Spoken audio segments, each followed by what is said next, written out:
while we was out fucking the drug dealers. Let me tell you something. We were victims then making horrible decisions with grown ass on us. Y'all gotta let that shit go. What about the girls who had the older guy? So check this out. There's two sides to this story. And the first point she was making, I partially agree with. Because a lot of guys, especially right now in today's climate, are on this whole self-improvement kick. Oh man, bro, this chick broke my heart in 11th grade. I'm gonna spend the next few years of my life getting myself together. I'm gonna self-improve. I can't wait to go to the gym, get my money up, get it in my parents' house, get my car, get my money right, also I can flex on these hoes. And don't get me wrong, whatever motivates you to do better, motivate you. But don't let it come from a place of revenge, because that means that you're self-improving for the wrong reason. And if you self-improve for the wrong reason, you're going to continue to attract the same women that you say that you don't want. And the thing is that we're all guilty of it to a certain degree. I know I was. Wanting to self-improve just as a means to an end.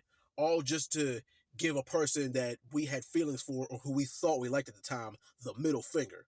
But after you self-improve and you get your little revenge kick later on down the line, then what? You're probably going to end up making the same exact mistakes as before. So that means you really didn't learn anything. But on the flip side,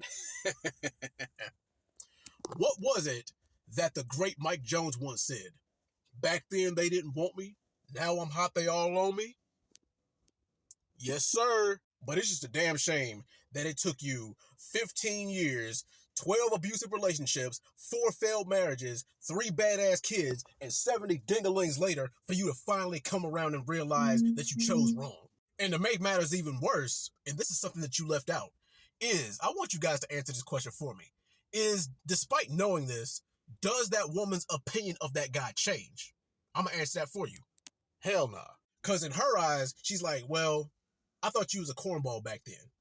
I still think you're a cornball now, but guess what? You're a cornball with money. You're still a lame. You're just a lame who can help me out with my financial situation and help me take care of my kids. So guess what?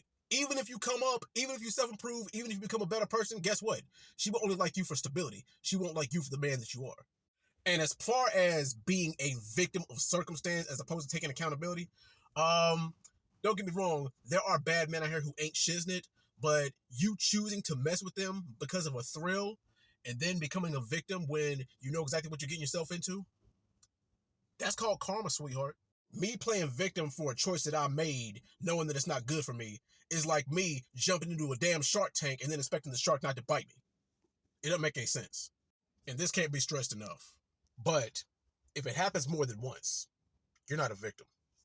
You're a volunteer.